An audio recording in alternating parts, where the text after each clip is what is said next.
Welcome back to the Maple Dragon podcast.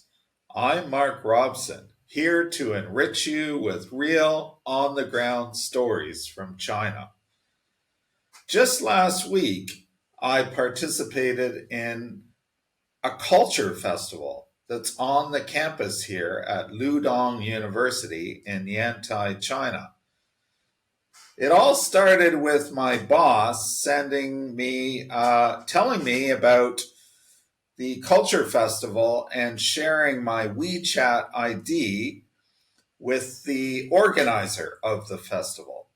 And so we went back and forth on WeChat with the organizer and I, and just setting up when I was supposed to meet some people just to learn about the Culture Festival.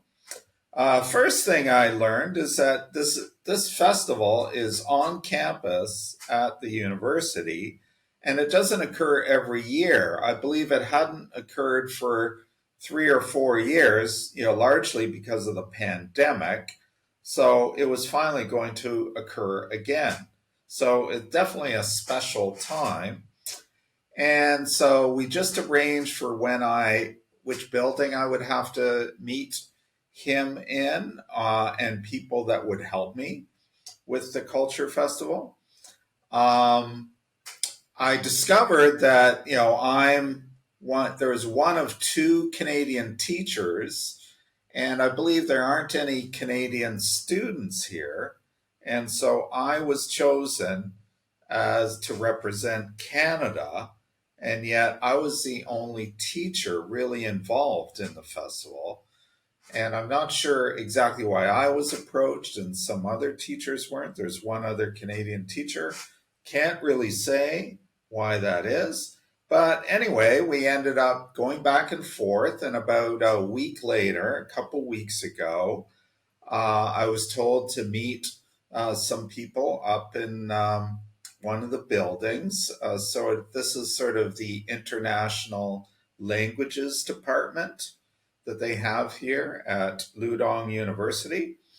And so I showed up and I entered the room and met a woman that I'd been interacting with. And of course, she didn't know any English, just Chinese. And they had something like 5 students there waiting to help me, none of whom knew any English, and me not knowing any Chinese. So that was a slightly awkward moment that they were all supposed to be my helpers, and telling me what the festival was about and my role in it and so on. So we had a communication problem. So they ended up looking for an international student who both knew English and Chinese. And it turned out it was a Russian guy. They found a Russian guy, and his English was great. I could understand him, but he'd also learned Chinese. And so I learned from him, exactly what it was about, that it was this festival. It doesn't occur every year, every several years. I don't know exactly how often, but they wanted me to introduce my country. So that was one thing. Do some kind of introduction and hopefully some kind of dance or performance. So I got to learn that, yeah, really the attractive part, or the part that really draws people in, are the performances of the different countries, traditional performances. And so they're asking me for different songs that I knew, or dances or anything. And so we went back and forth, and did I know any famous Canadian dances? And I couldn't really think of anything that was really Canadian. I mean, Canada is just multicultural. That's the big part of the problem. It's a whole mess of the world's cultures. And so I started thinking of maybe some French Canadian ones that are a little more traditional because it's the older part of the country. But I still couldn't really come up with too much in a dance and so on. So what happened is that I got the idea, because I'd been talking about this in classes, teaching students, just about the diversity of Canada. And I mean, it's extremely different than China, and so I tell little stories to show them. And one of the stories is about my parents meeting in Canada. My mother being from New Zealand, my dad being from England, and them meeting on a canoe trip, which is probably the most traditional Canadian way to meet in Canada. You could not find something more traditional than a canoe trip that the canoe coming from our native peoples, the traditional way to travel. And so then that morphed into, oh, well, maybe I can talk about my New Zealand background. And so I started thinking about, I knew a Maori haka, so a war dance done by the Maori of New Zealand that's quite famous. That's the New Zealand All Blacks, which is their international rugby team, does a Maori haka before every international game and is world famous for it. The crowd expects it. Whenever they take on another team, they do a Maori haka right on the field, and the crowd goes wild. So I thought, oh, that would be an excellent thing to do. And so I got the idea, why don't I lead the whole crowd in a Maori haka? I'll get them to copy me. So that's how it started out.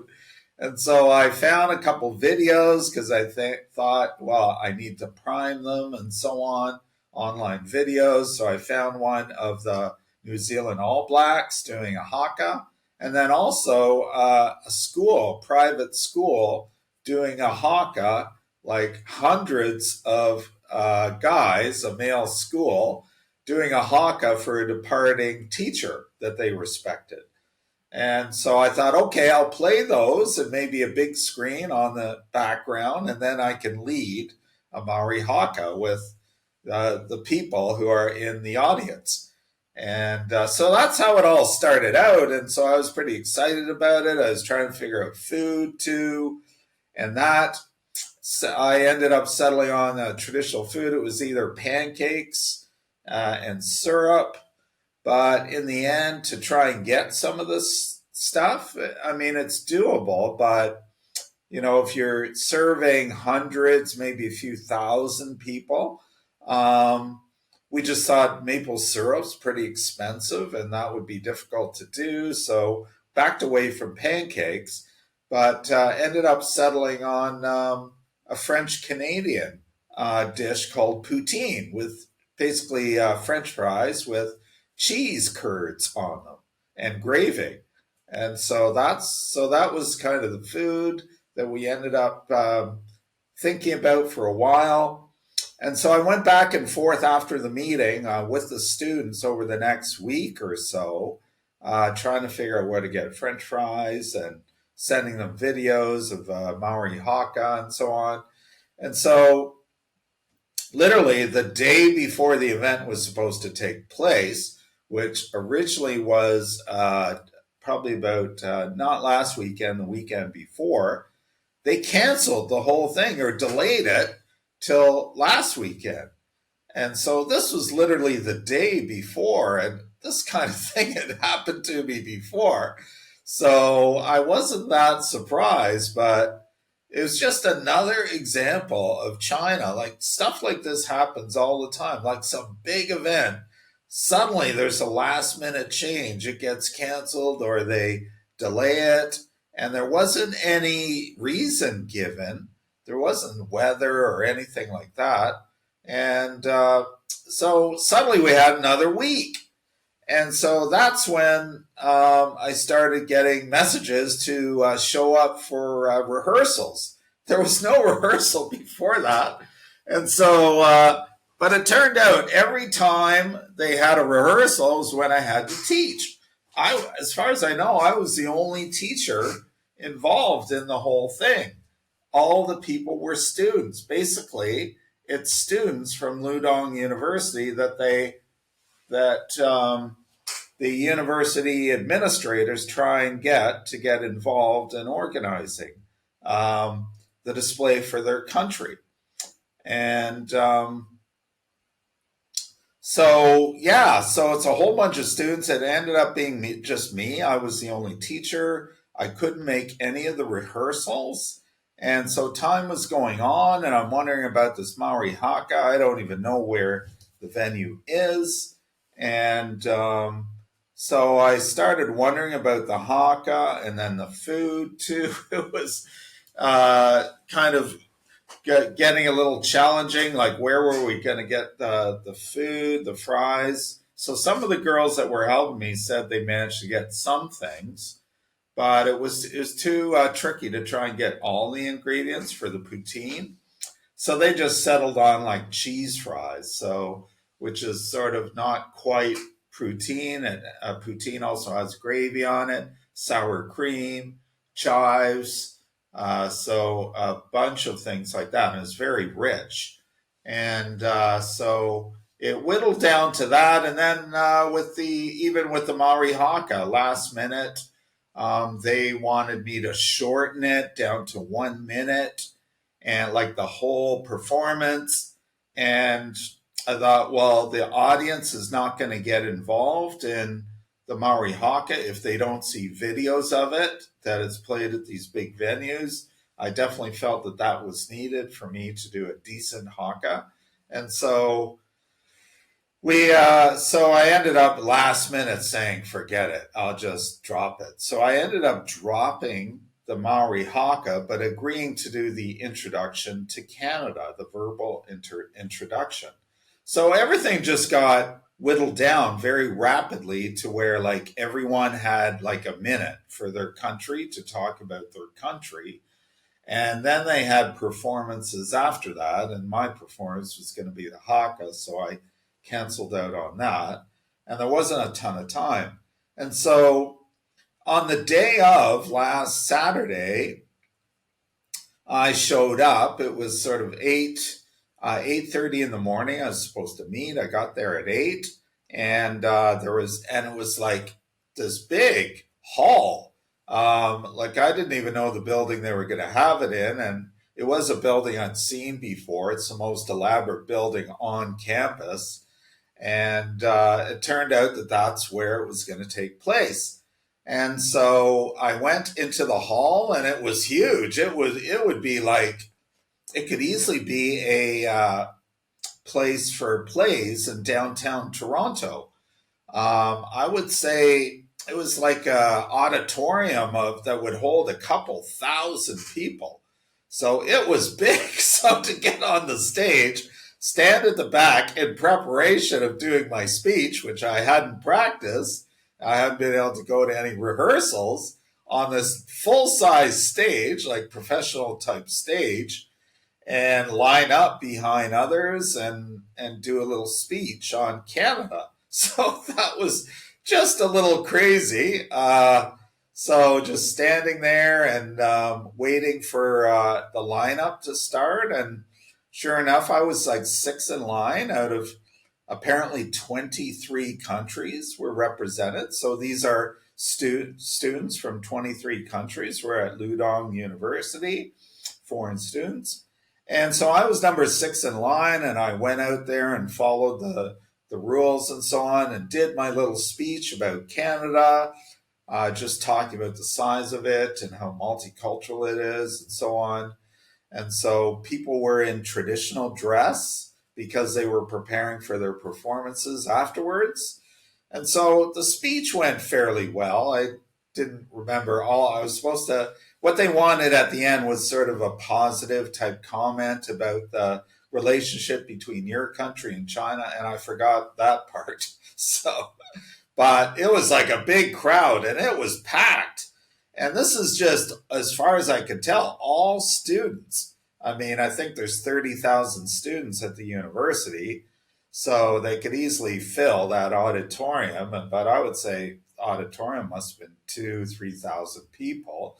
And it was actually standing room only, so it was pretty busy.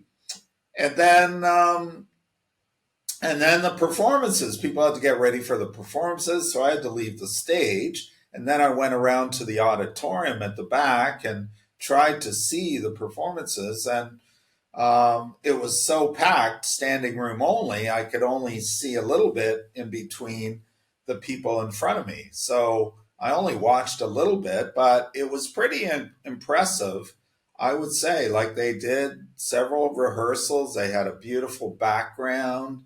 Um, yes, and the costumes, they rented out the costumes. So there's beautiful costumes. It was quite a professional performance for sure. Yeah, so they had Russian dancers and Kazakh dancers and Mongolian and all these different countries. So that's what struck me right away is being from the world's most multicultural city, born and raised in the area.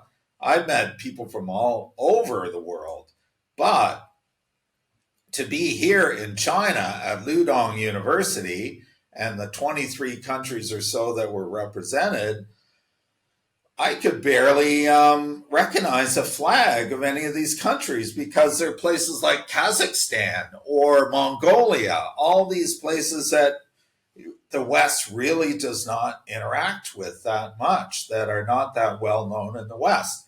I'd say the biggest, I mean, there was a U.S. booth and, of course, a Canada booth for me. The U.S. booth, as far as I know, there's a couple U.S. teachers teaching English, but I haven't met a U.S. student yet. Um, there's so those would be ones that you would recognize, and then a Thai flag. Thailand was there, so a group of girls from Thailand and quite a few Russians. I would say the Russian contingent was fairly large, and so they did some traditional. They did some singing. I only saw some of them. So that really struck me. I would say initially, just about the festival itself, is how little I recognized the flags that I saw. I had to when I went up to a booth. I've been a geography teacher. I've traveled to many countries, more than 40 around the world. Generally, I think of myself as pretty knowledgeable of about the world and being able to identify the flags of different countries, but felt pretty lost here. As like so many of them, I couldn't understand. I didn't know. Sri Lanka was another one. Um, and so, yeah, that was really striking. I actually had each booth. I had to go up virtually every booth. I'd say probably 20 out of the 23. I had to go up and say, "I'm sorry, I don't recognize your country's flag. What country are you?" And so that really struck me that this is I'm guessing, the multipolar world that we're talking about, the future. China is interacting with different countries. So African countries too were there. I met a guy who had completed his medical studies at another university that trained doctors in Yantai, and he'd come to Ludong University because he was learning Chinese. And that was the main reason he was coming to the university. I also made my first friend from Afghanistan, a guy from Afghanistan. So they had a booth, Afghanistan, and he was inviting me to come to Afghanistan and see how beautiful it was, and that I should take a tourist trip there. So this is to say this was bizarre, to think of Afghanistan as a tourist destination. It's just is the understatement of you can imagine, the biggest understatement you can imagine for someone from the West. My perception of Afghanistan is that it's a basket case country and violent and dangerous and ruled by the Taliban, and it's not a place to go on a tourist trip. So to meet this guy, and he's going on about the beauty of the mountains and the wilderness, and I should come, and we switched, we got our WeChat IDs and everything, and so just really different. And then the different foods too, delicious dishes from Afghanistan, and Pakistan was there, and oh yeah, it was really different, and lots of Russians, and they actually had us all 23 of us carry flags, holding a flagpole, and we actually marched around campus. It took lots of pictures, and we did like they wanted us to march around campus. So we did with the 23 of us with our flags showing off, the diversity on the university grounds that day. So that was really interesting. Like to be in China that you think of so homogeneous, there's definitely this appreciation of different cultures. People wanting to get pictures with you. Yeah, maybe I always often wondered if it is it because I'm white, older man that a lot of people ask for pictures from me. But no, it's happening to all of us. If I was walking around or talking to a guy from another country of different skin color, they would, want a picture of all of us, of course. There was nothing to do with skin color in their selection. It's just we were different. We were not Chinese. That was what it's about. And there seemed to be equal fascination. In terms of the booths, the big thing that people were really looking for, I guess the big attraction is food. And so, at our booth in Canada and the US, we really didn't have that much. There wasn't that much. And most of them were run by Chinese students.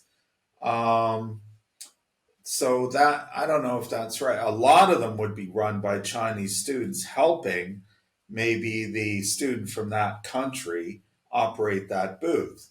So for Canada, I basically had the Chinese students running it for the day.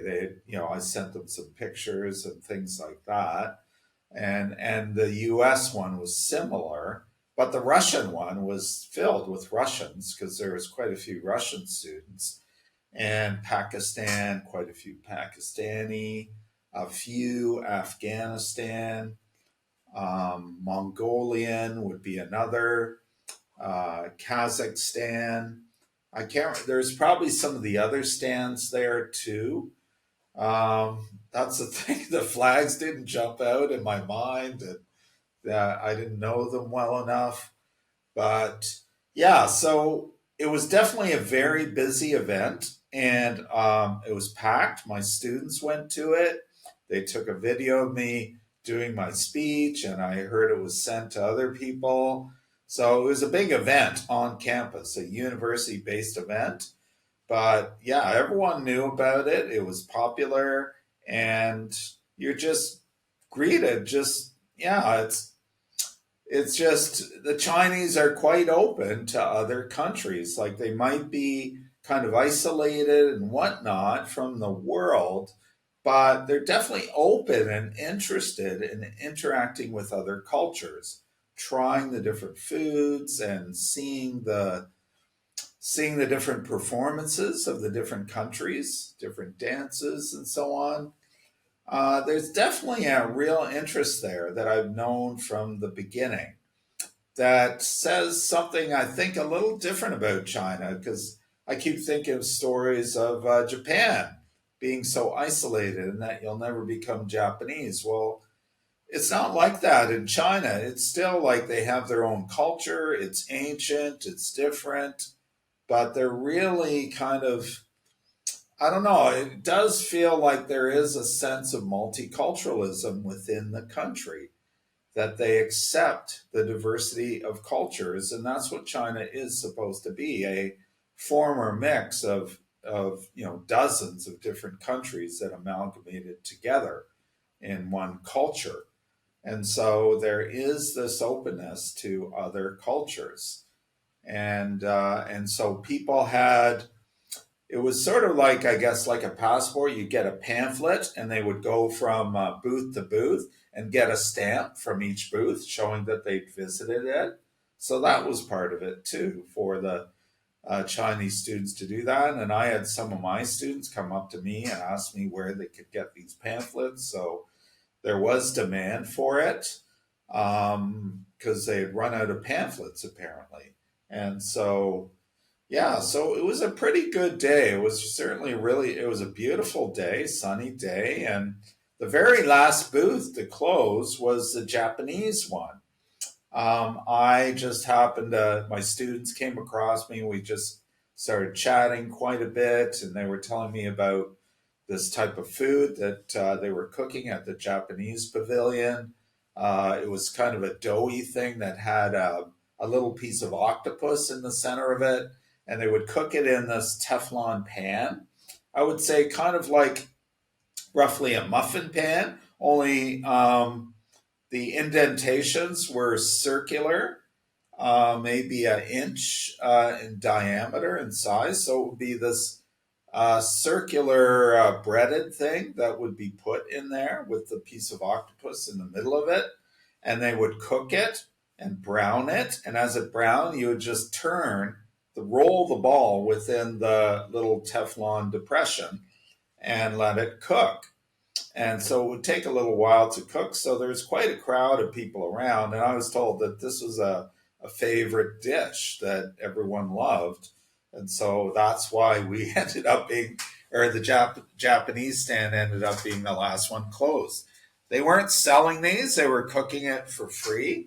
And so you'd cook it for, I don't know, 10, 15 minutes and roll them over, make sure they're cooked on all sides, and then take them off the pan, put them in a little dish, maybe serve them a six of them, excuse me, at once. And they would put this, it looked like mayonnaise, squeeze this white mayonnaise over it, and then also put fish flakes on it, and some other kind of sauce. It looked kind of like vinegar, but I'm not sure if it was. And so anyway, it was definitely a different taste, but it was good. I liked it. So that's what people were waiting for. And I'm trying to think, there was another Asian booth too that had some kind of pancakes they were making. I can't remember what country that was from though. And so I said I met a guy from Afghanistan, ran across him. I ran across a Russian guy, a big, tall Russian guy, and he told me he was a reporter from Russia, and I think he was doing language lessons. He was learning Chinese, but he also knew Spanish and, of course, Russian. And the students, in terms of conversation, it was just a little tense, I guess, before the performances at the back. So everyone was just getting ready, and most of the students had been doing practices, rehearsals for the week, so they knew the place more than I did. And so we just with the booths, the students going around, there was the ones that were looking for the stamps, so they were excited by that. And there'd be little trinkets that some of the stands might sell or some food. And so we had, the fries, the kind of cheese fries at the Canadian booth, and some pins people could get, maybe Canadian flags, stickers people would pick up, and then they would talk about the food at some of the Asian pavilions. So yeah, there's just a lot of interest. It was busy most of the day. Opened at 9 in the morning, and I think we went on till, I'm trying to think when the Japanese one might have closed down. It would have been 2 or 3 in the afternoon. But up until that point, it was pretty busy. Where it was, there was cameras and so on, reporters. A reporter came and met me and wants to interview me about the event, and yeah. So it was a fun day. Got to see a bunch of performances and just see how diverse. And so, but the number one thing is, yeah, the different countries that are represented here, the foreign students, they're from countries that we don't interact with much at all in the West. Like the West does not know. It's a whole other world. And so, yeah, so that really struck me. I was not used to not being able to identify so many flags that were here. And so that really struck me, especially growing up in a highly multicultural city. So yeah, overall, it was certainly a very popular event. It was well, they organized it well. It was planned out well. They had the rehearsals, and it seemed like nothing or everything went without a hitch. There wasn't any real big problem. Yeah. And so it was a fun day. So realizing, and they only do this every few years, and I understand most universities have these culture festivals. So there's a great interest in China in culture, I think, period. There's great interest and belief in their own culture. And I think because of that, they're interested in other cultures. What can they learn from other cultures? Most of the international students, almost, well, I think all of them, just about all of them, are learning Chinese. I would say, again, I felt really bad. I was probably the worst in terms of Chinese speaking. Virtually all these people from different countries could speak Chinese. And so that was another big thing that I forgot to mention. Standing back at the backstage there, and the leader organizing everything, being Chinese, is communicating in Chinese, and everyone understands her or him. And except me, I have to ask people to translate into English. So, yes, definitely felt a little out of place. And Mark, it's time to learn Chinese. So, yeah. And so most people, when they gave their speeches, it would be in Chinese about their country. Maybe a little bit of their foreign language to make it international, but I mostly heard Chinese. So, in a part of the world where China's interacting with a lot of countries that I don't really know that well, have much experience with, and people from these countries are all learning Chinese. This is part of the multipolar world, I think, that we all hear about, that we're going to see much more of in the future.